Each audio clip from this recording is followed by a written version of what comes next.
Hello viewers, আসসালামু আলাইকুম। আশা করি সবাই ভালোই আছেন। আপনাদের দোয়ায় আমিও খুব ভালো আছি।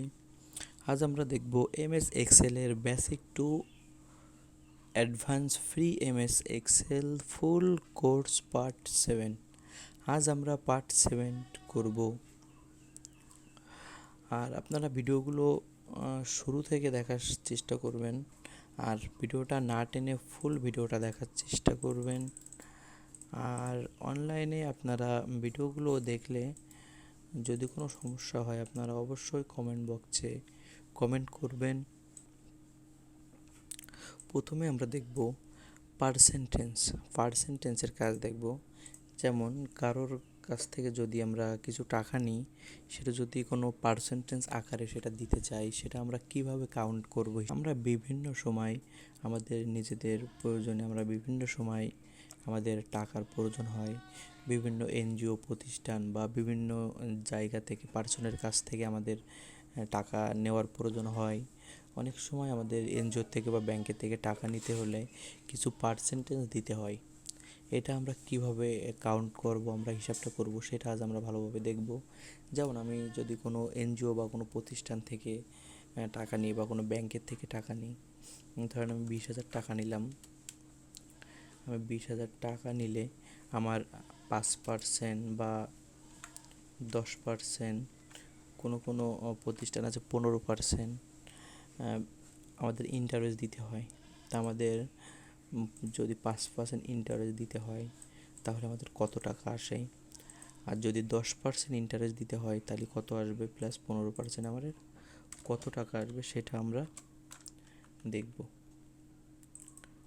তার জন্য আমরা এই পার্সেন্টেজটা দিয়ে দিই। যেমন যদি আমরা 5% 20,000 টাকা নিই, 20,000 টাকা নিলে 5% ইন্টারেস্টে কত আসবে। তার জন্য ফার্স্টে এক্সেলে কোনো ফর্মুলা অ্যাপ্লাইয়ের জন্য সর্বপ্রথম আমাদের ইকুয়াল অ্যাপ্লাই করতে হবে। ইকুয়াল দিয়ে সেই সেলটা আমাদের 20,000 টাকা নিলাম, এটা ইন্টু 5% দিয়ে আমরা রেজাল্ট বের করতে পারি। আমাদের যদি 20,000 টাকা নিয়ে আমাদের 5% ইন্টারেস্টে 1,000 টাকা দিতে হবে। যদি আমরা 10% নিই, সেম প্রসেস, ইকুয়াল 10%, তাহলে আমাদের 10,000 টাকা দিতে হবে। ইকুয়াল এত গুণ এত, আমাদের 3,000 টাকা দিতে হবে। দেখেন, আমরা 20,000 টাকা নিলে যদি আমাদের কোনো প্রতিষ্ঠান 15% নেয়, আমরা যদি কোনো জায়গা থেকে 20,000 টাকা নিই, কোনো ব্যাংক বা কোনো এনজিও কোনো প্রতিষ্ঠান থেকে, সেক্ষেত্রে আমাদের 5% ইন্টারেস্ট নিলে আমাদের 1,000 টাকা 1,000 টাকা ইন্টারেস্ট দিতে হবে। 10% যদি আমরা নিই সেক্ষেত্রে আমাদের 20% ইন্টারেস্ট দিতে হবে। আর যদি আমরা 15% নিই সেক্ষেত্রে আমাদের 3,000 টাকা দিতে হবে ইন্টারেস্ট। তো আমরা এভাবে আমাদের ইন্টারেস্টটা বের করতে পারি, বা আমরা আরও অন্যান্যভাবেও করতে পারি। যেমন ইকুয়াল যে কয় টাকা আমরা বের করতে চাই, যেমন 20,000 টাকা গুণ 20%, আমরা এক লাইনে লিখেও এটা বের করতে পারি। আমরা এইভাবে এই সূত্রের মাধ্যমে বের করতে পারি। দেখেন, আমরা এখান থেকে ডাইরেক্ট আমরা ইকুয়াল 10,000 ইন্টু 5% এভাবে দিয়েও আমরা বের করতে পারি। বা আমরা 10,000 1,000, এখানে আমরা 10,000 লিখি, 10,000 ইন্টু এই যে 5%, এগুলো আমরা ইকুয়াল এই সেল গুণ এই সেল এত পার্সেন্ট, এখানে আমরা সেই পার্সেন্টেজটা এখানেও দিয়ে দিতে পারি, দিয়ে আমরা বের করতে পারি। আমরা এই কয়েকভাবে আমাদের পার্সেন্টেজটা আমরা বের করতে পারি। তারপরে আমরা দেখব এই যে add first name and last name. আমরা কিভাবে আমাদের বিভিন্ন অ্যাকাউন্ট খোলার সময়, বিভিন্ন সোশ্যাল মিডিয়া বা বিভিন্ন ধরনের অ্যাকাউন্ট খোলার সময়, মেলে বা বিভিন্ন সময় আমাদের অনেক ইন্টারনেটে অনেক ধরনের অ্যাকাউন্ট খোলার প্রয়োজন হয়। সেক্ষেত্রে আমাদের প্রথমে ফার্স্ট নেম লাস্ট নেম দিতে হয়। দিলে ওরা একবারে অটো আমাদের ফুল নেমটা দিয়ে দেয়। আমরা আজকে দেখবো যে কীভাবে আমরা ফার্স্ট নেম লিখলে আর সেকেন্ড নেম মানে লাস্ট নেম লিখলে আমাদের এখানে ফুল নামটা কীভাবে আসে এটা আমরা দেখব, এর সূত্রটা দেখব। তার জন্য আমাদের কিবোর্ড থেকে আমরা একটা ফরম্যাট ক্রিয়েট করেছি, যেমন সিরিয়াল নম্বর। আমাদের কয়টা সিরিয়াল আছে? 7টা। ফার্স্ট নেম আমরা কিছু পার্সনের ফার্স্ট নেম লিখেছি, লাস্ট নেম আমরা কিছু পার্সনের লাস্ট নেম লিখেছি। এখন আমরা এক জায়গায় আমরা চাচ্ছি যে দুইটা অ্যাড করতে যাচ্ছি। কিভাবে করব? তার জন্য ইকুয়াল দিয়ে ফার্স্ট যে নেম সেটা ক্লিক করে আমাদের হচ্ছে এই যে অ্যান্ড কিবোর্ড থেকে অ্যান্ড দিতে হবে। দিয়ে কিবোর্ড থেকে ইনভাইটেড কমা দিতে হবে, আর একটা ইনভাইটেড কমা দিলাম, দেন অ্যান্ড আর একটা অ্যান্ড। সূত্রটা একটু ভালো করে মনোযোগ সহকারে দেখতে হবে। প্রথম আমরা ইকুয়াল দিলাম, ইকুয়াল দেওয়ার পরে আমাদের বি ফোর বলতে বোঝাই এই যে বি ছেলে আছে বলে B four and inverted comma and C4, then enter দিলে আমাদের এই যে ফার্স্ট নেম আর লাস্ট নেম আমাদের অ্যাড হয়ে গেল। দেখেন আমাদের এখানে ফার্স্ট নেম আর লাস্ট নেম এক হয়ে গেল। আমরা এভাবে আমাদের যদি কখনো নিজের নামগুলো আমাদের বিভিন্ন প্রতিষ্ঠানে বিভিন্ন ফরম্যাট করতে হলে আমাদের এটা খুবই প্রয়োজন হয়। এরকম আমাদের করার প্রয়োজন হয়। ফার্স্ট নেম লাস্ট নেম একসাথে অটো দিয়ে দেবে। এখন আমরা যদি চাই যে নিচেরগুলো অটো হয়ে যাবে, সেক্ষেত্রে নিচে এখানে ধরে টেনে দিলে অটো নামটা নিয়ে নেবে। বা আমরা এখানে নিজের মতো করে বা এখানে যেহেতু আমাদের সূত্র দেওয়া হচ্ছে, অ্যাপ্লাই করা আছে, আমরা এখানে যদি কোনো নাম লিখি, যেমন লিখি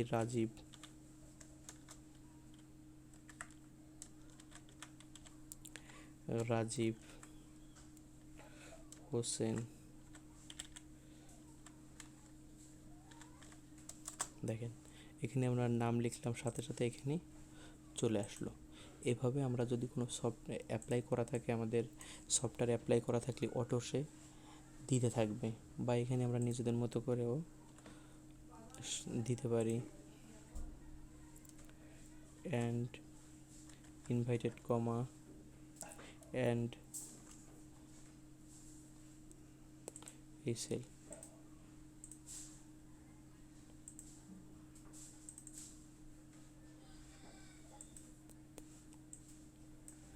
B8, হ্যাঁ আমাদের এটা কি B8 and inverted comma and C8, then enter. আমরা এভাবে করে দিয়ে আমরা এটা নিতে পারি। বা এখানে যদি আমরা ডাবল ক্লিক করি, আমরা টেনেও দিতে পারি। বা এখানে ডাবল ক্লিক করলে যে পর্যন্ত ঘর আছে আমাদের, যে পর্যন্ত ঘরগুলো ফিল আপ আছে আমাদের, এই ঘরগুলো ফিল আপ আছে আমাদের এখানে যদি আমরা ডাবল ক্লিক করি, আমাদের ফিল আপ ঘরগুলো কমপ্লিট হয়ে যাবে। বুঝছেন? এভাবে আমাদের কাজগুলো আমরা এভাবেও করতে পারি। এই যে দেখেন ভিতরে এই যে রহমান মোড়ল, আমাদের ভিতরে কিন্তু কোনো স্পেস নাই। এমন যদি কোনো প্রবলেম হয়, আমাদের সূত্রই ডাবল ক্লিক করে আমাদের ইনভাইটেড কমার ভিতরে এই যে ইনভাইটেড কমার ভিতরে একটা স্পেস দিয়ে দিতে হবে। আমাদের যে ইনভাইটেড কমার ভিতরে একটা স্পেস দিয়ে আমাদের এই যে স্পেস দিতে হবে। দিলে আমাদের এই যে ভিতরে যদি স্পেস না থাকে সেটা হয়ে যাবে। যেমন এখানে আমাদের ভিতরে দেখেন কোনো স্পেস নাই, সেম কাজটা এখানে করে দিতে হবে। একটা স্পেস দিতে হবে, এখানেও আমাদের একটা স্পেস দিতে হবে। বা আমাদের এটা যদি অনেক হয়, সেক্ষেত্রে প্রথমটায় আমরা স্পেস দিয়ে এবার বাদ বাকিগুলো আমরা টেনে দেব। আমাদের আর কোনো ঝামেলা করার প্রয়োজন হবে না।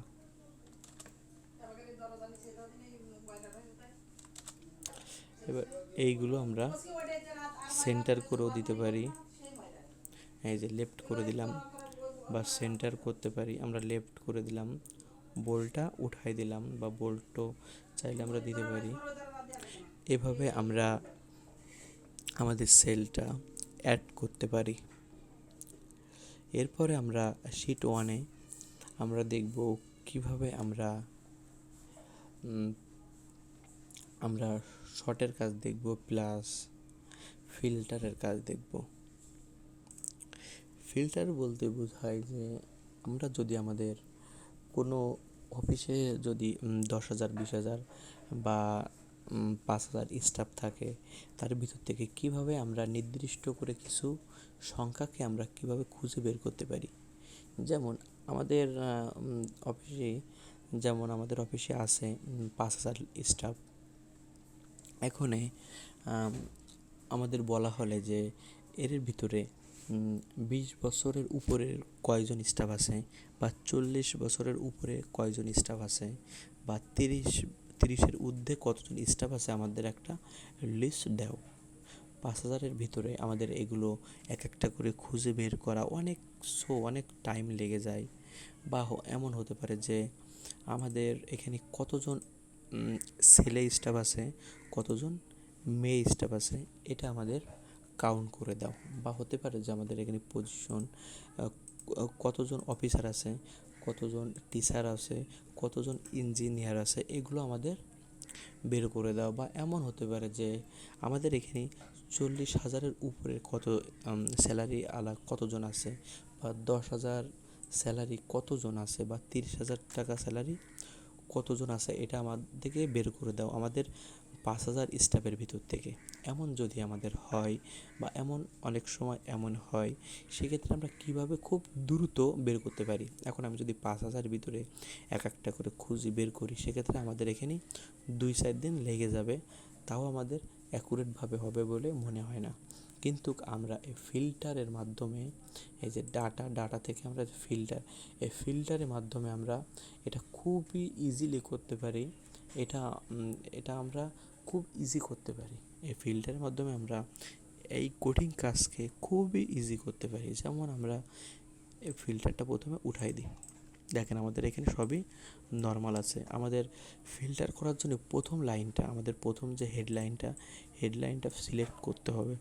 সিলেক্ট করে এই যে ফিল্টার, দেখেন আমাদের ফিল্টার যখন আমরা ক্লিক করলাম, এখানে দেখেন বোল্ড আছে, প্লাস এগুলো দেখেন সব ফিল্টারের চিহ্ন চলে আসছে। এখন আমাকে যদি বলা হয় যে এখানে ছেলে কয়জন বা মেয়ে কয়জন বের করে দাও, আমরা এখানে ক্লিক করব।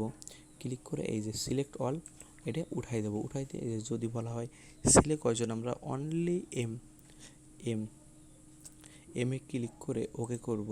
দেখেন আমাদের কয়জন ছেলে আছে, আমরা এখান থেকে একবারে কাউন্ট করতে পারতেছি, 2, 4, 6 জন। বা আমাদের যদি বলা হয় যে টোটাল স্টাফ কয়জন, আমরা অল দিয়ে ওকে করে দেবো। আমাদের টোটাল স্টাফ 2, 4, 6, 8 জন। এখন যদি বলা হয় আমাদের টোটাল মেয়ে স্টাফ আছে কয়জন, ফিমেল, আমরা এখান থেকে ক্লিক করে এই যে সিলেক্ট অলটা উঠিয়ে দিয়ে আমরা শুধু অনলি ফিমেল এতে ক্লিক করে দিলে আমাদের কয়জন অটো চলে আসবে। এভাবে আমরা মেল ফিমেল বের করতে পারি। বা আমাদের যদি বলা হয় যে পজিশন ইঞ্জিনিয়ার কতজন আছে, আমরা এখান থেকে সিলেক্ট অল ক্লিক করে অনলি ইঞ্জিনিয়ারটা টিক দিয়ে ওকে করলে আমাদের যে কয়জন ইঞ্জিনিয়ার আছে আমাদের অটো এখানে চলে আসবে। বা আমরা যদি চাই যে কতজন টিচার আছে, আমরা এই টিচারটাও এখান থেকে আনতে পারি। অনলি টিচারটা টিক দিয়ে অন্যগুলো ব্ল্যাঙ্ক করে ওকে করতে হবে। দেখেন আমাদের টিচার আছে 2 জন। বা যদি আমি চাই যে আমাদের এখানে 20,000 টাকা বা 40,000 টাকা স্যালারি কয়জনের আছে, আমরা এখান থেকে এই সিলেক্ট অলটা উঠিয়ে দিয়ে অনলি 40,000 এটা টিক চেকমার্ক দিয়ে দেন ওকে করতে হবে। ওকে করলে আমাদের যে কয়জন 40,000 টাকার স্টাফ আছে, আমাদের অটো সে 40,000 টাকার স্টাফটা হয়ে যাবে। এভাবে আমরা দেখতে পারি। বা আমরা যদি চাই 20,000 টাকার কতজন স্টাফ আছে, আমরা এখানে ক্লিক করে এই যে 20,000 টাকা করে ওকে করতে পারি। ওকে করলে আমাদের কতজন 20,000 টাকার স্টাফ আছে, আমরা এগুলো বেরও করতে পারি। তো এইভাবে আমরা আমাদের কাজগুলো করতে পারি। বা আমরা এখান থেকে এভাবে আমরা অনেক ধরনের কাজ করতে পারি। বা আমরা এখন আরেকটা কাজ দেখব, যেমন যেমন আমরা যদি কোনো আমাদের যদি এখানে কোনো ধরনের উলটপালট সিরিয়াল থাকে, যেমন যেমন আমার এখানে কি আছে 5, 2, 3, 4, 6, 7, এখানে দেখেন 1, 9, এখানে দেখেন উলটপালট আমার সিরিয়াল আছে। আমাদের সিরিয়ালগুলো আছে, বাট সিরিয়ালগুলো আছে আমাদের উলটপালট, মানে আগেরটা পিছনে, পিছনেরটা সামনে, এমন উলটপালট সিরিয়াল হয়ে গেছে। এখন আমি চাচ্ছি যে আমাদের সিরিয়ালগুলো উলটপালট যে সিরিয়ালগুলো আছে, এই উলটপালট সিরিয়ালগুলো আমাদের সিরিয়াল ওয়াইজ হবে। তার জন্য আমাদের এগুলো সিলেক্ট করতে হবে।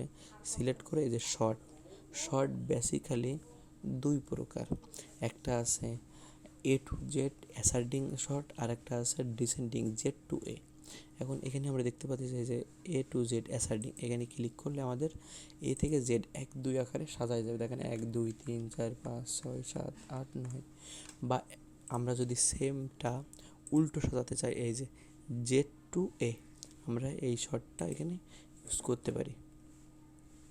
দেখেন এখন আমরা দেখতে পারতেছি, দেখেন এখানে 9, 8 আমাদের সোজার জায়গায় সেম কাজটা উল্টো হয়ে গেছে। 9, 8, 7, 6 এভাবে আমাদের এটা সাজাই গেছে। আমরা এভাবে করেও সাজাতে পারি। তো আজ এ পর্যন্ত কি, আশা করি ভিডিওটি ভালো লেগেছে। ভিডিওটি ভালো লাগলে অবশ্যই লাইক, কমেন্ট এবং শেয়ার করতে ভুলবেন না। আর আমার এই চ্যানেলে যারা নতুন, অবশ্যই সাবস্ক্রাইব করুন।